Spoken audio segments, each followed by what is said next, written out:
Hello friends, अब तक जो भी पढ़ा है वो सब कुछ समझ में आ गया होगा। पूरी उम्मीद करता हूँ। अब कुछ जो भी था वो तुम्हारा कोई सब्जेक्ट नहीं था। पहली बात तो ये ध्यान में रखो, ये मत बोलना सर कोई सब्जेक्ट नहीं था तो क्यों ही पढ़ा रहे हो।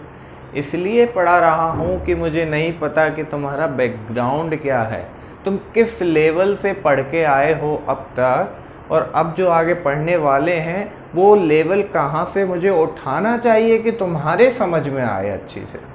ठीक है, तो जो मैंने अभी तक 2 लेक्चर लिए हैं वो क्या है, फाउंडेशन है, क्या है, बेस है, क्या है, फंडामेंटल है। जैसे बात की थी फंडामेंटल फोर्सेस, कौन से फोर्सेस थे, एकदम बेस वाले जो फोर्सेस थे जहाँ से डिराइव्ड फोर्स निकल के आते हैं। तो जो वो फंडामेंटल फोर्स था उसी तरह से ये क्या है, ये फाउंडेशन है, तुम्हारा फंडामेंटल नॉलेज है आगे पढ़ने के लिए। तो जो भी अब मैं पढ़ाने वाला हूँ आज के बाद जो भी चलेगा सब तुम्हारा रिलेटेड होगा किससे, एक पर्टिकुलर सब्जेक्ट से, एक पर्टिकुलर चैप्टर से, एक पर्टिकुलर टॉपिक से। लेकिन अब तक जो था वो क्या था, एक बैकग्राउंड था, थोड़ा इंटरेस्ट क्रिएट करने के लिए। ये तो पूरी उम्मीद है मुझे कि इंटरेस्ट तो अब तक तुम्हारा जाग गया होगा। हाँ, जैसे जैसे पृथ्वी गोल घूम रही थी, चंदा मामा चक्कर लगा रहे थे, हाँ, नदियाँ पहाड़ समुद्र में लहरें चल रही थी, सब चीज़ के बारे में हम बात कर चुके हैं। हमने बात तो की, थोड़ा सा डिस्कशन भी किया, लेकिन रीजन के बारे में बहुत कुछ बात नहीं की। मैंने बस सिंपली बताया, क्या कभी सोचा है कि ऐसे पृथ्वी सूरज की तरफ चारों ओर कैसे घूम रही है? क्या कभी सोचा है कि हमारा चंदा मामा, हमारा सूरज जो है पृथ्वी से कितना दूर है? मैंने बस इतनी बात की थी। क्या कभी सोचा है? मान लो तुमने सोचा है और मैंने भी सोचा है, लेकिन सर रीजन नहीं बताया आपने। अब तक बस बोलते रहे सोचा है। रीजन बताओ, कैसे, मुझे कैसे पता लगेगा कि जो चंदा मामा है वो मुझसे कितना दूर है? क्या मैं मेजर कर सकता हूं? क्या मैं ये दूरी को मेजर कर सकता हूं? क्या कुछ ऐसा टूल है, क्या कुछ ऐसा उपाय है जिससे मैं ये दूरी को मेजर कर लूं? यस, ऐसा बिल्कुल उपाय है कि तुम इस दूरी को भी क्या मेजर कर पाओगे। तो आज के लेक्चर में मैं आपको यही बताने वाला हूं, चाहे आप कितनी भी दूर बैठे हो, चाहे आप मंगल ग्रह पे बैठे हो, चाहे आप चंदा मामा पे बैठे हो, चाहे आप सूरज पे नहीं जाने का, सूरज पे नहीं जाने का, कहीं दूसरे प्लेनेट पे बैठे हो, तो हम अपने से और उस प्लेनेट की और तुम्हारी दूरी को बता सकते हैं एग्जैक्ट कि तुम कितना दूर बैठे हो। आज हम इसके बारे में बात करेंगे। तो देखो, फंडामेंटल फोर्सेस की बात की थी, कुछ फंडामेंटल क्वांटिटीज की बात की थी, लेकिन सर ये जो फोर्सेस हैं इनका कुछ यूनिट होता होगा। यूनिट क्या होता है पहले तो ये समझो। यूनिट मतलब, मान लो तुम्हें अपने लिए कपड़े सिलाने जाने हैं। क्या करना है? कपड़े सिलवाने हैं पहनने के लिए। तो दर्जी के पास जाओगे, कपड़ा लेके जाओगे, दर्जी पूछेगा कि अच्छा कितना कपड़ा लाए हो, हाँ? या फिर वो तुम्हारा मेजरमेंट लेगा और बताएगा कि तुम्हें इतना कपड़ा चाहिए तुम्हारी शर्ट के लिए, तुम्हारे पैंट के लिए। तो वो क्या करेगा?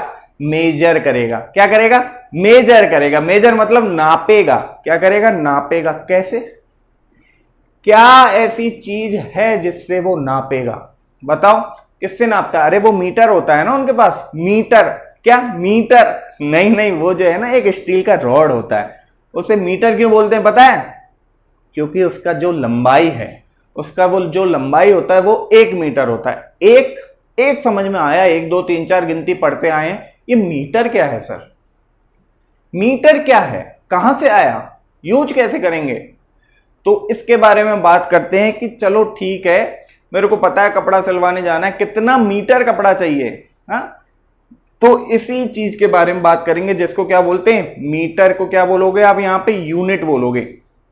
तो इसी तरह से कुछ स्टैंडर्ड इंटरनेशनली एक्सेप्टेड यूनिट हैं हर चीज के लिए, हर क्वांटिटी के लिए, जो उस क्वांटिटी का मेजरमेंट डिफाइंड करता है। जैसे लंबाई की बात करूं तो लंबाई है, कितना लंबा हो सकता है, कितना मीटर, कितना किलोमीटर, हाँ? और ये लंबाई जो है वर्ग फुट, वर्ग सेंटीमीटर, इसमें भी कन्वर्ट हो जाएगा। तो ये तो हो रही लंबाई की बात। अब कोई सब्जी लेने गया, भैया बोलेगा मैं बोलूंगा सब्जी वाले से, भाई एक काम करो, मेरे को तो नहीं पता बाकी का यूनिट, मेरे को तो लंबाई का यूनिट पढ़ाया था सर ने, वो मीटर वीटर कपड़ा दर्जी बता रहे थे, तो एक काम करो मेरे को 1 मीटर आलू दे दो। 1 मीटर मेरे को आलू दे दो। क्या बोलेगा, अबे पागल है क्या, 1 मीटर आलू कहां से दे दूं? तो वजन के लिए एक दूसरी यूनिट डिफाइन की गई है, जिसे क्या बोलते हैं, केजी। क्या, किलोग्राम, ग्राम, मिलीग्राम, ये सब क्या है, वजन के लिए डिफाइन किया गया है। तो हर एक चीज के लिए अलग अलग यूनिट डिफाइन की गई है, जिनको इंटरनेशनली एक्सेप्ट किया गया है उन यूनिट्स को। और जो फंडामेंटल यूनिट है, जो बेस यूनिट है, जैसे फंडामेंटल फोर्सेस पढ़े थे, ऐसे ही फंडामेंटल यूनिट्स हैं। ठीक है, तो बात करेंगे किस चीज की, फंडामेंटल यूनिट की। किस चीज की बात करेंगे,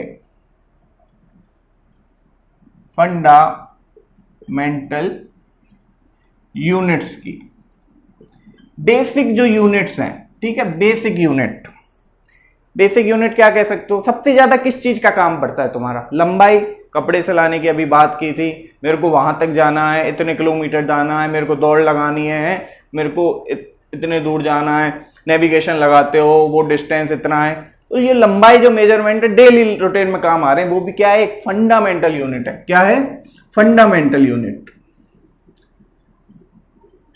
ये क्या है, ये यूनिट नहीं है भाई, ये जो लेंथ है ये यूनिट नहीं है, इसे बोलते हैं बेस क्वांटिटी। इसका जो यूनिट है वो क्या है, यूनिट क्या है, मीटर हो सकता है, किलोमीटर हो सकता है कि नहीं।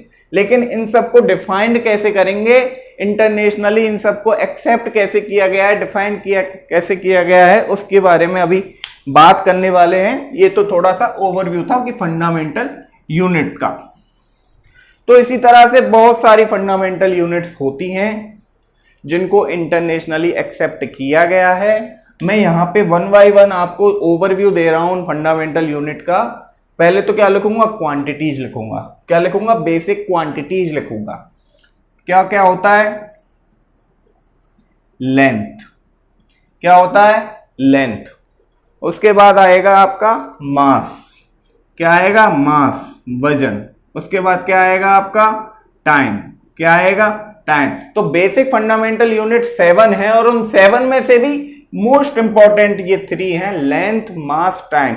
ये क्या है, ये क्वांटिटीज है, बेसिक क्वांटिटीज है। इनका यूनिट क्या है वो मैं बताऊंगा, इनको यूनिट मत मानना। ये तो क्या है, उन फंडामेंटल यूनिट्स की जो क्वांटिटीज हैं, फिजिकल क्वांटिटीज, ये वो है लेंथ, मास, टाइम, मेन। इसके बाद दूसरा क्वांटिटी है इलेक्ट्रिक, जो कि करंट होता है, उसके लिए इलेक्ट्रिक। एक होता है thermodynamic temperature. Thermodynamic temperature, length, mass, time, electric, thermodynamic temperature and amount of substance and luminous intensity. यहां लिख दे रहा हूं। ये देखो, एक बात बता देता हूं, कुछ भी लिखने की जरूरत नहीं है, प्रॉपर रिटन नोट्स मैं खुद दूंगा आपको, बस समझते चलो क्या चल रहा है। ठीक है, फंडामेंटल यूनिट्स की बात चल रही है, जिसमें से मैं 7 फंडामेंटल यूनिट्स बता रहा हूं। कौन कौन सी, length, mass, time, electric, thermodynamic temperature, amount of what, substance. Substance कुछ भी हो सकता है, लेकिन ये सब्सटेंस यहां पे जो जिस चीज के लिए डिफाइन किया गया है वो चीज मैं आपको अभी बताने वाला हूं। सब्सटेंस, या फिर एक होता है ल्यूमिनस इंटेंसिटी। क्या होता है, ल्यूमिनस इंटेंसिटी। ठीक है सर, ये तो रही आपकी क्या, क्वांटिटी। क्या रही, बेस क्वांटिटी। क्या रही ये, बेस क्वांटिटी।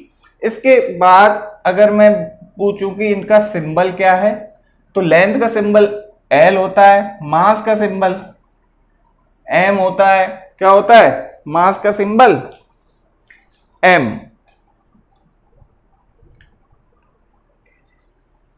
देखो ये तो किस में आ गई, गड़बड़ हो गया थोड़ा। ये रही बेस यूनिट। लेंथ का जो सिंबल है वो क्या है, इसको किस में रिप्रेजेंट करेंगे, मीटर में। किसको रिप्रेजेंट करेंगे, मीटर में, और उसका सिंबल लिख सकते हैं क्या, एम। मास क्या है, वजन है, जिसको किस में रिप्रेजेंट करते हैं, किलोग्राम में। किस में रिप्रेजेंट करते हैं, किलोग्राम में, ठीक है। टाइम को किस में रिप्रेजेंट करते हैं, सेकंड में। किस में, सेकंड में, इसको क्या लिख सकते हैं, एस। इलेक्ट्रिक करंट को किस में मेजर करते हैं, एम्पियर। किस में, एम्पियर, ए से रिप्रेजेंट कर सकते हो। थर्मोडायनेमिक टेम्परेचर है, किससे रिप्रेजेंट करते हैं, केल्विन। किससे, केल्विन। तो यहाँ पे इसका सिंबल क्या है, केल्विन। अमाउंट ऑफ सब्सटेंस को रिप्रेजेंट करते हैं मोल से।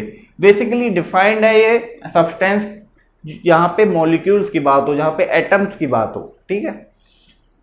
मोल में कुछ भी आप लिख सकते हो, एन या फिर एम।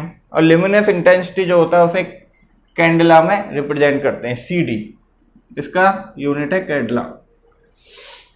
तो ये आपके क्या है, फंडामेंटल यूनिट्स हैं जो इंटरनेशनली एक्सेप्टेड हैं। तो सर ये कैसे पता लगा, ये कहां से आई, ये लेंथ, मास, टाइम, इलेक्ट्रिक, ये सब किसने सोचा, कहां से निकल के आया? भाई तुम्हारे काम की चीज नहीं है कहां से निकल के आया। बहुत डेरिवेशंस हैं, कुछ क्वांटिटीज हैं, कुछ कांस्टेंट हैं, प्लैंक कांस्टेंट, एवोगाड्रो नंबर, बहुत सारी चीजें हैं जो आगे आने वाली हैं। आपके एग्जाम्स के लिए बिल्कुल भी ये इंपॉर्टेंट नहीं है कि ये कहां से डिराइव होके आ रहा है। फिर भी अगर किसी को जानना है, पर्सनली मेरे को मैसेज करो, मैं आपको जरूर इसका डेरिवेशन दे दूंगा। लेकिन आपको बिल्कुल भी जरूरत नहीं है इसके डेरिवेशन की कि ये लेंथ कहां से आया, मास की वैल्यू कैसे निकाली गई, टाइम का स्केल कैसे डिफाइन किया गया, इस चीज की बिल्कुल जरूरत नहीं है, ठीक है। तो ये हो गई साहब आपकी क्या, फंडामेंटल यूनिट।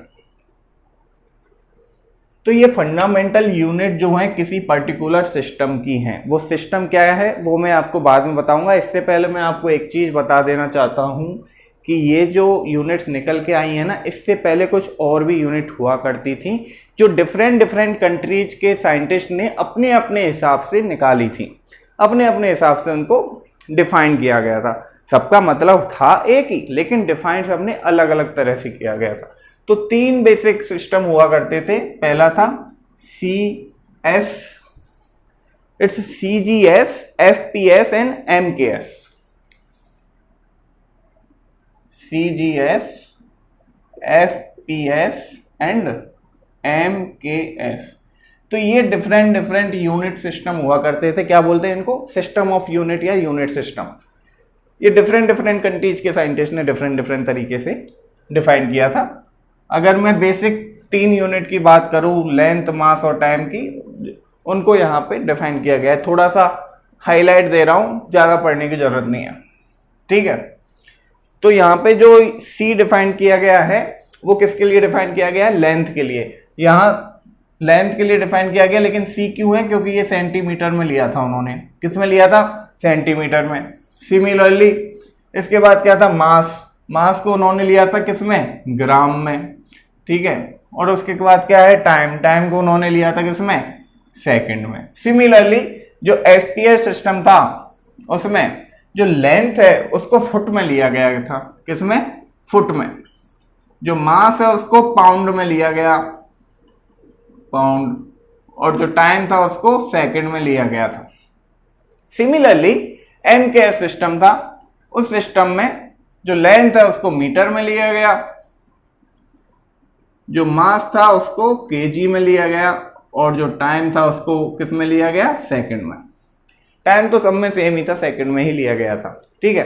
तो ये इंटरनेशनली डिफाइंड सिस्टम थे, बहुत पहले की बात है जब ये यूज होते थे, CGS, FPS, MKS। लेकिन आजकल इनमें से कोई भी यूज नहीं करते, कोई भी यूज नहीं करते। अरे बहुत कॉम्प्लिकेटेड है भाई, कहां तक क्या क्या याद कर लोगे, क्या क्या रट लोगे तुम लोग।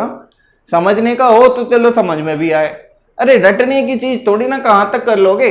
तो इसके बाद भाई एक साइंटिस्ट आए एक बढ़िया सी कंट्री के, और उन्होंने बोला कि हमें नहीं पता, मैं अपना बढ़िया सा सिस्टम देता हूं। जैसे उसने बोला क्या, SI system of units, SI system of units. तो भाई उन्होंने एक अपना नया सिस्टम दे दिया जिसे बोला SI सिस्टम ऑफ यूनिट। इसका फुल फॉर्म जो था वो था सिस्टम इंटरनेशनल, ऐसा कुछ था फ्रेंच वर्ड है वो, सिस्टम इंटरनेशनल, वहां से निकल के आए थे एसआई सिस्टम ऑफ यूनिट। इस एसआई सिस्टम ऑफ यूनिट की क्या विशेषता थी? ऐसा क्या था कि सभी लोगों ने मान लिया कि यार ये बढ़िया है। क्या मान लिया कि यार ये एसआई सिस्टम जो है ना ये बड़ा सही है, बाकी का तो क्या ही चल रहा था। हालांकि जब तक ऐसा ही नहीं आया तब सब पड़े हुए थे सीजीएस के पीछे कि यार ये बढ़िया है, सब कुछ इसी में पढ़ेंगे।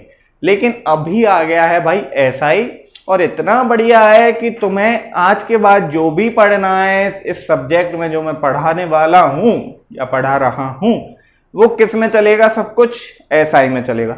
सर एसआई में सब कुछ, ऐसी क्या विशेषता है? ऐसी क्या विशेषता है इस एसआई सिस्टम की कि ये सब नेग्लेक्ट हो गए और एसआई सिस्टम पे हम लोग आ गए? उसकी विशेषता बस छोटी सी थी, उसने इन सब चीजों को क्या करा? ऑब्जर्व करा कि अच्छा ये लोग कैसे इन चीजों को डिफाइन कर रहे हैं, कैसे इन चीजों को मेजर कर रहे हैं।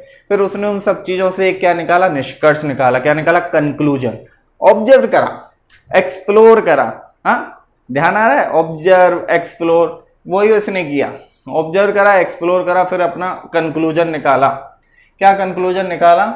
कि सब कुछ बढ़िया है, इनमें कोई परेशानी नहीं है अब तक, लेकिन परेशानी बस ये है कि मेरे को दिक्कत आ रही है करने में, कठिनाई हो रही है, बहुत कॉम्प्लिकेटेड सा लग रहा है। तो उसने एक सिस्टम होता है डेसिमल सिस्टम, पता है ना, जैसे 25 point something something something decimal के बाद भी कुछ भी चलता है।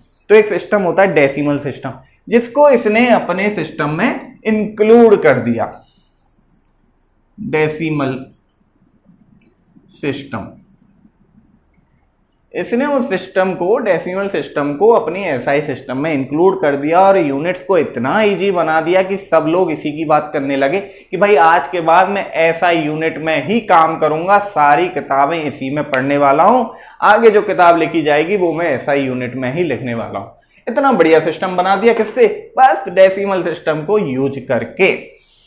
तो ये तो रही आपकी भाई fundamental unit, CGS, FPS, MKS. Then ultimately बढ़िया वाला SI, just SI, sub inspector वाला एसआई। समझ गए?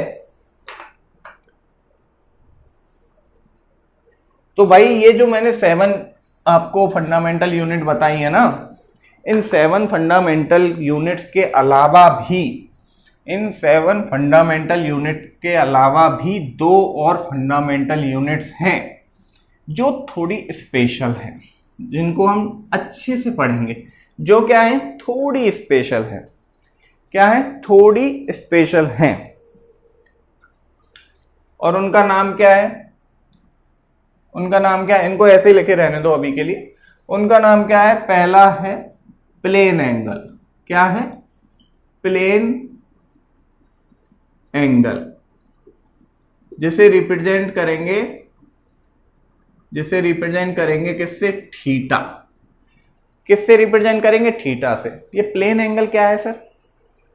प्लेन एंगल क्या है? समझ में नहीं आया भाई। प्लेन एंगल कुछ भी नहीं है। मान लो तुम्हारे पास एक सर्कल है ऐसा, तुम एक सर्कल में खड़े हो, मान लो एक स्टेडियम है, सिंपल सा एग्जांपल ले रहे, एक स्टेडियम है, तुम स्टेडियम के बीचों बीच में खड़े हो। कहाँ खड़े हो? स्टेडियम के बीचों बीच में यहां खड़े हो, और यहाँ पे तुम्हारी गर्लफ्रेंड खड़ी है। गर्लफ्रेंड से मजे आ रहे होंगे, मजे बाद में ले लेना, पहले इधर देखो।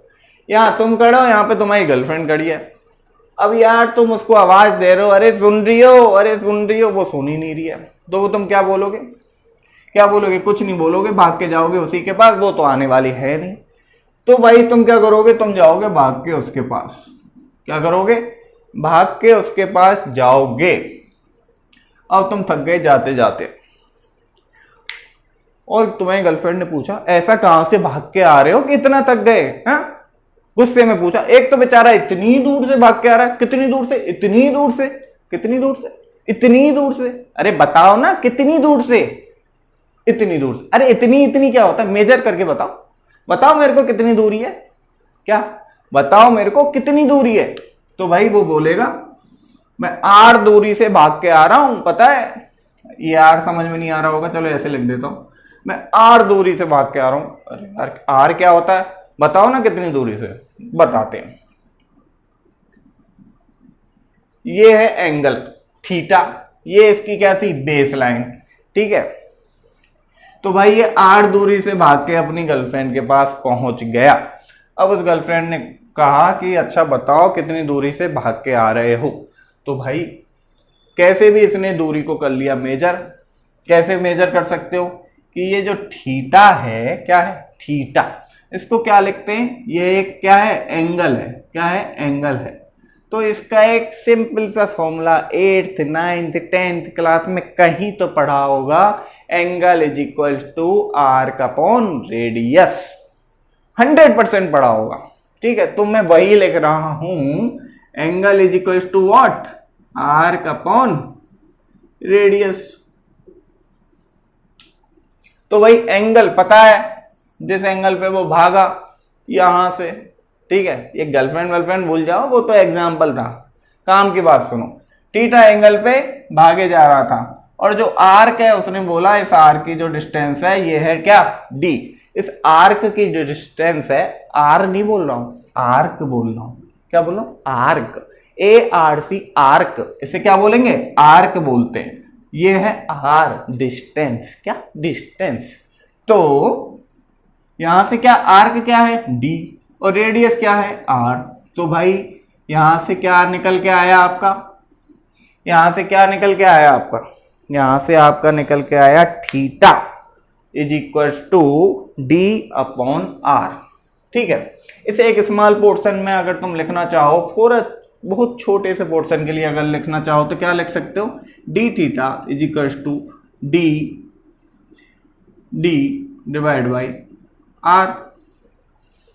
समझ गए, D theta is equal to D divide by R. देखो डी से कंफ्यूज हो रहा होगा, इसको कुछ और सिंबल ले लो, एस मान लो।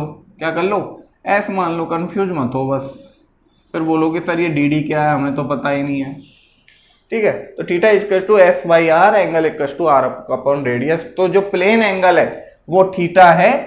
किसी प्लेन की बात की मैंने, स्टेडियम की बात की। स्टेडियम क्या है, प्लेन है। क्या है, प्लेन है। तुम प्लेन में खड़े थे, भाग के गर्लफ्रेंड के पास पहुंचे से इतनी दूरी को तय करके, और उसका एंगल थीटा निकालना था उसके बेस पे।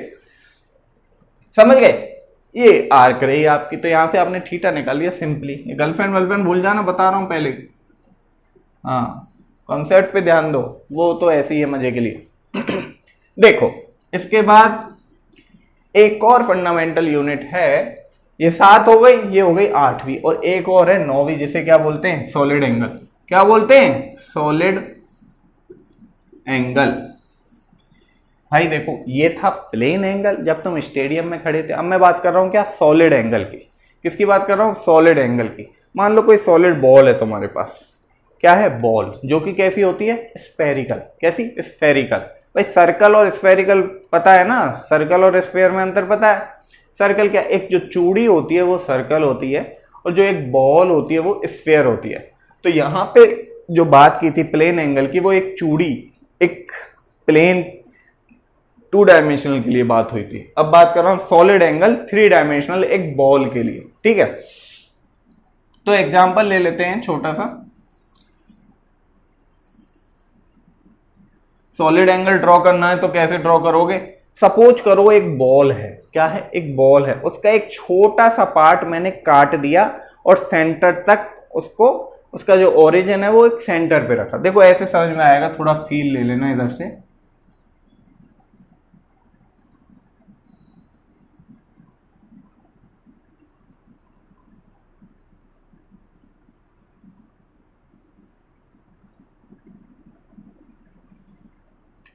समझ में आ रहा है, ये एक बॉल था पूरा। क्या था,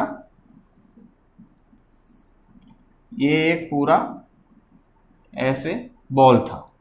समझ रहे हो, ये एक पूरा ऐसे बॉल था, जिसको इस पूरे हिस्से को काट के अलग कर दिया, और एक हिस्सा निकाल दिया जहां ये इसका क्या है, ओरिजिन है। ये इसका सेंटर था इस बॉल का, और ये इसका क्या है, देख यहां पे जो होगा ना, वो आर्क नहीं है, उस सर्कल की तरह आर्क नहीं है। यहाँ पे क्या है, ये पूरा सरफेस है। क्या है, पूरा सरफेस है। तो इस पूरे सरफेस को मैं क्या बोल रहा हूं, इस पूरे सरफेस को मैं क्या बोल रहा हूं, ds बोल रहा हूं। क्या बोल रहा हूं, इस पूरे सरफेस को ही मैं ds बोल रहा हूं। ठीक है, और ये जो डिस्टेंस है इसे मैं बोल रहा हूं क्या, r। जो रेडियस है इस स्फीयर की उसे बोल रहा हूं मैं r, और ये है क्या आपका सॉलिड एंगल, ये है आपका सॉलिड एंगल, जिसे क्या बोलोगे आप, क्या बोलोगे आप, डी ओमेगा। सर एक बात बताओ, ओमेगा ठीक है, एस ठीक है, आर ठीक है, सब समझ में आ रहा है, ये डी डी क्यों लगा रहे हो आप? मैं एक छोटे से पार्ट की बात कर रहा हूं इसलिए मैं डी लगा रहा हूं, समझ गए? आगे पढ़ोगे, आगे क्या मैथमेटिक्स में पढ़ोगे, डिफरेंशिएशन, इंटीग्रेशन, वहां से आपको पता लग जाएगा डी एस, डेल्टा एस, सब जितना भी होता है ना। और यहाँ पे ध्यान रख लो, स्मॉल पार्ट की मैं बात कर रहा हूं, तो D omega and D S हो गया। जैसे उसमें मैंने एंगल लिखा था वैसे ही मैं इसमें एंगल लिख रहा हूं, solid angle D omega is equal to what, वहां क्या था, आर्क था, यहाँ पे क्या है, सरफेस एरिया है, क्या है, सरफेस एरिया है, divide by what, radius R, divide by what, radius R. ठीक है, देखो आप सर बोलोगे कि यहाँ भी सर डी एस लिख दिया था, अरे कंफ्यूज मत हो, यहाँ पे एस ही रहने दो, ठीक है, स्मॉल पार्ट के लिए डी एस लिखेंगे, या एस की जगह कुछ और सिंबल मान लेना अगर कंफ्यूजन हो रहा है तो, क्या मान लेना, कुछ और सिंबल मान लेना, बस सिंबल का झंझट है और कुछ नहीं है यार, तुम कंफ्यूज हो जाओगे, मैं बता देता हूँ। चलो ए मान रहा हूँ मैं इसको, ठीक है, कंफ्यूज मत हो, क्या है ये, डी ए है, तो यहाँ पे क्या लग दिया मैंने, अब डी ए हो गया, पूरा एरिया, क्या, पूरा एरिया, बॉल का जो हिस्सा कटा है उसकी सरफेस का जो एरिया था वही क्या है, डी ए, और जो रेडियस थी इस स्फीयर की वो है आर, तो अगर मैं सॉलिड एंगल निकालूं ये डी ओमेगा तो क्या आएगा, डी ए बाई आर, और इस केस में जो थीटा प्लेन एंगल था वो क्या था, डी एस बाई आर। समझ गए? अब तो कंफ्यूजन नहीं होगा, यहाँ पे एस कर दिया और यहाँ पे क्या कर दिया, ए कर दिया, तो समझ में आ गया होगा उम्मीद करता हूं। ये तुम क्या करो, छाप लो, नहीं छापना तो मत छापो, कोई बात नहीं। हाँ एक बात तो ध्यान रखना, ये यूनिट्स की जब बात चल रही है तो ये जो एंगल हमने लिखा है ना यहाँ पे, ये एंगल जो निकाला है ये क्या है, थीटा। थीटा किस में है, डिग्री में। भाई कोई भी एंगल लिखते हो 90 डिग्री, 80 डिग्री, 120 डिग्री, 60 डिग्री, सब डिग्री डिग्री डिग्री पढ़ते आए हो अब तक। लेकिन जब तुम न्यूमेरिकल सॉल्व करोगे इस सब्जेक्ट में, फिजिक्स में, जब तुम न्यूमेरिकल, क्या फिजिक्स में, कहीं भी तुम न्यूमेरिकल जब सॉल्व करोगे ना, तो थीटा को डिग्री में नहीं लेने का, क्योंकि ये तो एक एंगुलर मेजरमेंट है जो तुम बाद में पढ़ोगे, अभी एंगुलर के बारे में बात नहीं करते हैं, ठीक है। तो तुम कल, अच्छा डिग्री में नहीं लिखने का बोल रहे हो सर, क्या लिखें फिर, डिग्री तो होता है एंगल, क्या लिखें, अरे कन्वर्ट कर दो ना, बहुत सारे कन्वर्जन फैक्टर हैं। हाँ अब यहाँ सारे कन्वर्जन फैक्टर तो लिखने वाला नहीं हो तुमको, शीट दे दूंगा, पढ़ लेना एक बार, समझ में ना आए तो पूछ लेना, उसमें समझना क्या है, याद करना पड़ेगा वो, ठीक है। क्या बोल रहा था मैं, डिग्री में नहीं लेने का है न्यूमेरिकल में, डिग्री में आएगा तो उसे कन्वर्ट करना किसमें, किसमें, रेडियन में। एंगुलर मेजरमेंट जब भी तुम्हें कैलकुलेशन में डालना है तो उसे रेडियन में डालना पड़ेगा। तो एक सिंपल सा कन्वर्जन फैक्टर मैं बता रहा हूं, 1 डिग्री जो होता है वो होता है पाई बाई 180, याद कर लो, रेडियन रट लो, 1 degree is equal to pi by 180 radian, pi by 180 radian, 1 degree is equal to pi by 180 radian. इसके बाद जो इसकी यूनिट है, सॉलिड एंगल की यूनिट, भाई ये तो जो प्लेन एंगल की यूनिट है वो क्या है, रेडियन है, सॉलिड एंगल की यूनिट क्या है, उससे बोलते हैं स्टेरेडियन, क्या, स्टेरेडियन, स्टेरेडियन, ठीक है, समझ में आ गया। 7 फंडामेंटल यूनिट बताई थी, length, mass, time, electric, thermodynamic, temperature, amount of substance जिसको मोल में रिप्रेजेंट करते थे, ल्यूमिनस इंटेंसिटी जिसको कैंडेला में रिप्रेजेंट करते थे। उसके बाद 2 और फंडामेंटल यूनिट बताएं जो स्पेशल है, जिनको एंगुलर मेजरमेंट में यूज करते हैं, वो क्या है, प्लेन एंगल और सॉलिड एंगल। समझ में आ गया? चलो इसके बाद, अरे सर एक बात बताओ, ये यूनिट वूनिट आप क्यों बता रहे हो, क्या करेंगे इनका यूज करके? चलो ये समझ में आया, इनको हम यूज करते रहते हैं डेली लाइफ में। ये क्या बताया है आपने, क्यों बताया है आपने, हाँ किस मोह माया में आप पढ़ रहे हो हमको? सिंपल चलने देते ना, क्यों कंफ्यूज कर रहे हो इतना, है कि नहीं, सिंपल कर देते। अरे कंफ्यूज नहीं है, मजा आएगा। अभी थोड़ी देर पहले क्या बात की थी मैंने तुमसे? थोड़ी देर पहले बताया था ना कि चंदा मामा की दूरी, सूरज की दूरी, हाँ, ग्रहों की दूरी कैसे पता लगाओगे? कुछ बेस तो होना चाहिए। ये वही तो बेस था ब्रो, ये वही बेस था। ठीक है, अब सर बेस क्लियर हो गया। जल्दी से बताओ चंदा मामा पे मेरे को जाने का है, कितनी दूर है? मेरे को बताओ चंदा मामा कितनी दूर है। अरे चंदा मामा पे बाद में चले जाना, हाँ, छोटी मोटी दूरी तो पहुंच जाए, इंडिया ही घूम लो, फिर तो जाएंगे चंदा मामा पे। अच्छा, अब बात करेंगे किसकी? दूरी की। हमें जाना है कहीं ना कहीं, मेजर करना पड़ेगा कितनी दूर है। ठीक है, कैसे करेंगे? लार्ज स्केल दूरी की बात करते हैं। बहुत दूर जाना है, किसकी बात करेंगे? Large scale. किसकी बात करेंगे? लार्ज स्केल की। जहां पे किसकी बात कर रहे हैं? लार्ज स्केल दूरी की। तो मेजरमेंट ऑफ लेंथ लिख रहा हूं मैं, मेजरमेंट ऑफ लेंथ। लेंथ का मेजरमेंट कैसे करेंगे? ठीक है, एक तो भाई होता है डायरेक्ट मेथड। डायरेक्टली मैं तो मेजर कर लूंगा फट से, मेरे को पता है साइंटिस्ट लोग बढ़िया मीटर स्केल बना के गए थे, मैं तो झट से मीटर स्केल लगाऊंगा, मेजर कर लूंगा। लेकिन मैं क्या बात कर रहा हूं? क्या बात कर रहा हूं? लार्ज स्केल की बात कर रहा हूं। बहुत बड़ी दूरी को क्या मीटर से नाप लोगे? नाप लोगे? हाँ, नापते रहो भागते रहो, नापते रहो भागते रहो, ना हो पाएगा। देखो मैंने क्या बोला अभी? मेजरमेंट ऑफ लेंथ एक तो होता है डायरेक्ट मेथड। क्या होता है? डायरेक्ट मेथड, जिसमें क्या करोगे? मेरे को 5 मीटर नापने का है। एक मीटर जो दर्जी वाला मीटर आता है, 5 बार नाप लिया, नाप लिया। हाँ, उसे क्या बोलते हैं? Metre scale. क्या बोलते हैं? Metre scale. फट से नाप लिया मीटर स्केल। कितना नाप लोगे मीटर से? मिनिमम कितना नाप लोगे मीटर से? 10⁻³ टू 10⁻², इतना ही नाप पाओगे ना, और कितना भागते रहोगे? हाँ, इतना ही नाप पाओगे। ये क्या है? मीटर। ठीक है, मीटर में है, मतलब 0.001 टू 100 मीटर। किससे नाप लोगे? मीटर स्केल से नाप लूंगा मैं 100 मीटर तक, तो मेरे को कोई दिक्कत नहीं आएगी। और 0.001 मीटर को भी मैं मीटर स्केल से ही नाप लूंगा। चलो खत्म करते हैं। लेकिन इससे कम नापना होगा तो, इससे ज्यादा नापना होगा तो क्या करोगे? हाँ, मीटर स्केल। अच्छा बताओ, 10⁻³ है, 10⁻⁴ नापना है, क्या करोगे?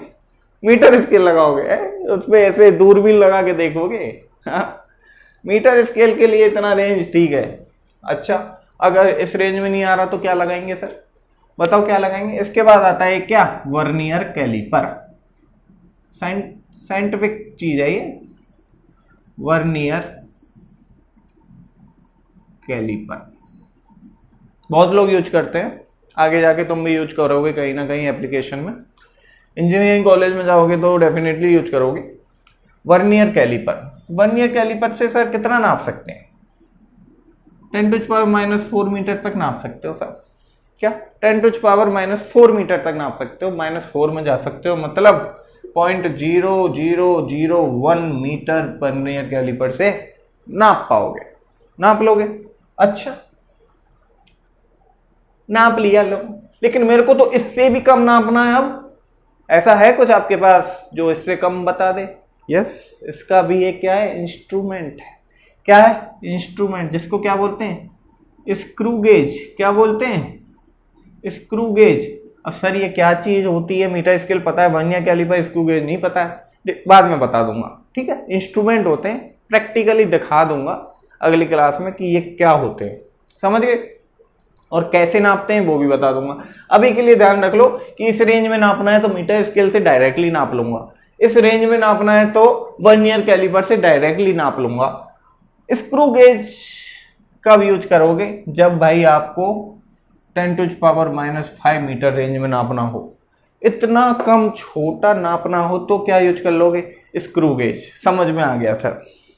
क्या सर समझ में आ गया? देखो यहां पे दिख नहीं रहा है ना तुमको, ये लिखा था मैंने 10⁻⁴ मीटर, ये दिख रहा है? ये दिख रहा है, ठीक है, और ये तो दिख ही रहा है। तो सर डायरेक्टली तो मैंने लिया, जैसे आपने बताया metre scale, vernier scale, screw gauge. इससे भी कम छोटा नापना है तो इससे छोटा तो क्या ही नापोगे। लेकिन चलो सर, बड़े की बात हो गई। अब एक बात बताओ, ये 100 मीटर की आपने बात कर ली थी मीटर स्केल से। 100 मीटर छोड़ो, मेरे को तो 1 किलोमीटर नापना है। 1 किलोमीटर छोड़ो, मेरे को तो 10 किलोमीटर नापना है। 10 किलोमीटर छोड़ो सर, मेरे मामा जी है जो वहाँ अंतरिक्ष में बैठे हैं, चंदा मामा जी, मेरे को वो नापना है कि कितनी दूर है। चंदा मामा मेरे से कितनी दूर बैठे हैं, मेरे को तो वो बताओ। क्या मैं मीटर स्केल लगा के नाप लूंगा? नाप लूंगा क्या? वर्नियर कैलिपर से नापूंगा? स्क्रू गेज से नापूंगा? नहीं नापूंगा। तो क्या करोगे? अरे कुछ है ही नहीं ना। ये तो डायरेक्ट मेथड थे, मेरे पास इंस्ट्रूमेंट फट से नाप लिया। लेकिन अगर इतना दूर नापना है तो क्या करेंगे सर? फिर आता है क्या? Indirect method. क्या आता है? Indirect method. क्या आता है? Indirect method. इनडायरेक्ट मेथड ऐसे मेथड हैं जिनसे तुम चंदा मामा की दूरी, सूरज की दूरी, चांद, तारे, प्लेनेट्स, अंतरिक्ष, सबकी दूरी जो चाहो नाप लेंगे। क्या कर लेंगे? नाप लेंगे। अच्छा सर, इतना खतरनाक? ऐसे कैसे हैं ये? देखो, ये ऐसे कैसे मेथड है मैं आपको बताता हूं। एक सिंपल वर्ड लिख रहा हूं, समझाऊंगा बाद में क्या है, उसे क्या बोलते हैं। देखो, डायरेक्ट मेथड तुम समझ गए क्या होता है। इनडायरेक्ट मेथड में जो है उसे बोलते हैं पैरालैक्स मेथड। क्या बोलते हैं? PARA, parallax. सही है ना? स्पेलिंग सही है कि नहीं? सही है। Parallax method. सर ये पैरालैक्स पहली बार सुन रहा हूं मैं, क्या चीज है पैरालैक्स मेथड? देखो एक चीज बताता हूँ। इनडायरेक्ट मेथड है, बहुत दूर का नापना है। एग्जाम्पल ले रहे हैं छोटा सा। ये दिख रहा है यहाँ पे, ये पॉइंट है। ये क्या है? एक रेफरेंस पॉइंट है। इस रेफरेंस पॉइंट पे कहानी चलेगी, ध्यान रखना। इसे देखते रहो, देखते रहो। सर आप हटोगे तो दिखेगा, दिख ही नहीं रहा। मैं नहीं हटूंगा, देख के बताओ दिख रहा है? नहीं दिख रहा? कोई बात नहीं, मैं थोड़ा सा आगे आ जाता हूं। अब दिख रहा है? सर अब भी नहीं दिख रहा। कोई बात नहीं, इमेजिन कर लो कि मेरे सिर के जस्ट पीछे क्या है? ये क्या है? रेफरेंस पॉइंट है। क्या है?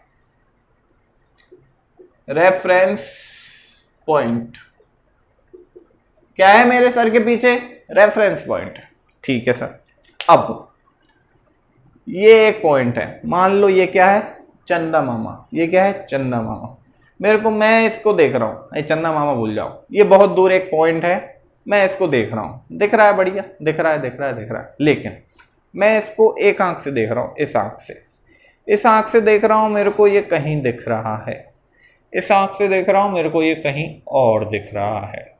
सिमिलरली पॉइंट ऑफ ऑब्जर्वेशन अगर चेंज हो रहा है कि पहले तो मैंने यहां से देखा, इस आंख से देखा, और अब मैं इस आंख से देख रहा हूं, तो इसमें क्या है? मेरे को थोड़ी सी डिस्टिंक्ट दिख रहा है, कुछ अलग सा दिख रहा है। मतलब कि ये जो पॉइंट ऑफ ऑब्जर्वेशन है, इनको क्या बोलेंगे? जहां से देखा गया, एक बार यहां से देखा गया, एक बार यहां से देखा गया। इस पॉइंट को दो जगह से देखा गया, एक पॉइंट को दो जगह से देखा गया। अब इसी पॉइंट को यहां से देख रहे हो, इसी पॉइंट को यहां से देख रहे हो, तो इस रेफरेंस पॉइंट के रिस्पेक्ट में ये जो पेन था, ये जो पॉइंट था, ये भी क्या? डिस्टिंक्ट दिखेगा। यहां यहां यहां यहां, क्योंकि पॉइंट ऑफ ऑब्जर्वेशन चेंज हो रहा है। पहले ये आंख थी, अभी ये आंख है। पॉइंट ऑफ ऑब्जर्वेशन क्या हो रहा है? चेंज हो रहा है। इसलिए ये जो पॉइंट था, ये भी क्या हो गया? चेंज हो गया। सिंपल। इसी चीज को क्या बोलते हैं? पैरालैक्स बोलते हैं। इस चीज को क्या बोलते हैं? पैरालैक्स। ठीक है। और जो पॉइंट ऑफ ऑब्जर्वेशन जो था ना अभी बताया, जो ये मेरी आंखें हैं, गोल गोल अंडे अंडे, क्या है? मेरी आंखें हैं। इनके बीच की जो दूरी है, पॉइंट ऑफ ऑब्जर्वेशन के बीच की जो दूरी है, पॉइंट ऑफ ऑब्जर्वेशन के बीच की जो दूरी है उसे क्या बोलते हैं? उसे क्या बोलते हैं? उसे बोलते हैं बेसिस। क्या बोलते हैं? बेसिस। और इस पॉइंट को बोलते हैं क्या? Point of observation. और ये क्या था? रेफरेंस पॉइंट था जिसको मेरे को देखने का था। समझ गए? तो ये क्या होता है? एक पैरालेक्स मेथड है। देखो समझ में आए तो बढ़िया है, नहीं आए तो कोई बात नहीं, एक बढ़िया सा एग्जांपल लेंगे जिससे तुम्हें सब समझ में आने वाला है। ठीक है, पैरालेक्स मेथड ध्यान रखो। क्या ध्यान रखो? Parallax method.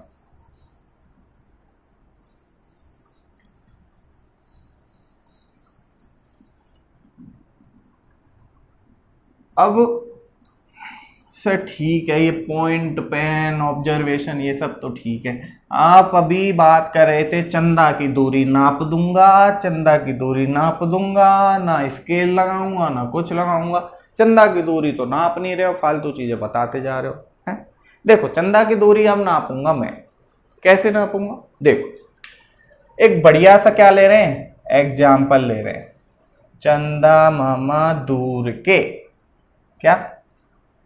चंदा मामा दूर के। ये चंदा मामा का रहा सेंटर। क्या है? मून। क्या है? मून। और ये है क्या? आपकी, ये है क्या? आपकी पृथ्वी, अर्थ। आप खड़े हो यहां। अब मेरे को वो दूरी नापनी है तो कुछ तो मेथड लगाना पड़ेगा। जैसे अभी पॉइंट ऑफ ऑब्जर्वेशन की बात की थी, पॉइंट ऑफ ऑब्जर्वेशन के बीच में जो दूरी थी, बेसिस जिसे बोलते थे, उसकी बात की थी, उसे बताया था पैरालेक्स मेथड। वही पैरालेक्स मेथड से हम अपनी पृथ्वी से और चंदा मामा की दूरी निकाल सकते हैं। कैसे? ऐसे कि सर एक बार तो मैं, मेरा पॉइंट ऑफ ऑब्जर्वेशन पृथ्वी पे यहां है, मैं यहां बैठा हूं, और दूसरी बार मैं यहां बैठा हूं। मैं नहीं बैठा हूं, मेरा एक दोस्त बैठा है, और सेम टाइम पे, एक ही टाइम पे मेरे को चंदा मामा को देखना है दो जगह से। ठीक है, तो ये पॉइंट ऑफ ऑब्जर्वेशन है। ठीक है, इसको बोल दिया मान लो A, इसको बोल दिया B। ठीक है, और इन A और B के बीच की जो दूरी है उसे बोल दिया क्या? X। क्या बोल दिया? X। ठीक है, अब मैंने पहले तो A से देखा किसको? चंदा मामा को। और फिर मेरे दोस्त ने चंदा मामा को देखा कहां से? B से। ठीक है, A से देख लिया, B से देख लिया। तो जब हमने इसको देखा, सेंटर पे जाके मिल रहा है, तो ये जो एंगल था इसको मैंने मान लिया क्या? थीटा। मान लो ये कोई एंगल है थीटा, जहां पे ये दो पॉइंट ऑफ ऑब्जर्वेशन जाके यहां से मिल रहा है, तो ये था थीटा। और ये जो दूरी है, क्या? ये जो दूरी है इसको मान लिया मैंने क्या? D। ये जो दूरी है इसको मान लिया मैंने D। अब भाई देखो ऐसा है, कैसा है? ऐसा है कि जो थीटा है अभी निकाल के बताया था ना, वो एंगुलर जो बताया था ना, दो बेसिक यूनिट जो बताई थी, प्लेन एंगल और सॉलिड एंगल, वो ऐसे ही हवा में नहीं बताया था, उसका कुछ रीजन था। वहीं से क्या होगा? ये दूरी निकालोगे। उसे मत भूल जाना कि सर ऐसे ही बता रहे, कुछ भी नहीं था वो। समझ गए? तो जब मैंने वहां से थीटा निकाला था तो क्या बोल रहा था? Theta is equal to arc upon radius. Theta is equal to arc upon radius. तो उस पर अभी बाद में जाते हैं। एक बात बताओ, तुम पृथ्वी पे बैठे हो, पृथ्वी के दो पॉइंट पे बैठे हो, कहीं पृथ्वी के दो पॉइंट पे बैठे हो, ये तुम्हारी दूरी है दोनों के दोस्त की। एक इस कमरे में और एक लंदन, इंडिया में कहीं, हाँ दूसरे कमरे में। तो भाई ये जो दूरी है, ये जो दूरी है, इस दूरी के कंपैरिजन में, ये जो दूरी है इस दूरी के कंपैरिजन में कितनी होगी? बहुत कम होगी। कितनी होगी? बहुत कम होगी। सिंपली ऐसे करके देखो, एक्स वाई डी जो है, अरे इतना तो चलो सिंपल पता है तुम्हें कि हम दोनों पृथ्वी पे बैठे हैं, हमारे बीच की दूरी है एक्स और ये दूरी है इतनी। तो दूरी इतना तो पता है, कौन सी ज्यादा होगी? ऑब्वियसली ये दूरी ज्यादा होगी। क्या ये दूरी ज्यादा होगी? अगर डिनोमिनेटर बहुत बड़ा है, डिनोमिनेटर बहुत बड़ा है, तो पूरा जो टर्म है ये बहुत छोटा होगा। ऑब्वियसली 1 से तो छोटा ही होगा, लेकिन इस केस में क्या है? बहुत ही छोटा हो जाएगा। इस केस में क्या हो जाएगा, बहुत ज्यादा छोटा हो जाएगा। तो अभी बताया था angle is equal to arc upon radius, बताया था कि नहीं बताया था? उसी से तुम देख लो कि सर ये आर्क की कैसे बात कर रहे हो, ये आर्क की कैसे बात कर रहे हो, यहां तो आर्क ही नहीं है। अरे आर्क की ऐसे बात कर रहे हैं क्योंकि ये डिस्टेंस बहुत ज़्यादा है, ये टर्म 1 से बहुत ज़्यादा कम है, तो इमेजिन कर सकते हैं, सपोज कर सकते हैं, अज्यूम कर सकते हैं कि ये इतना छोटा हो गया कि इसको मैंने मान लिया आर्क।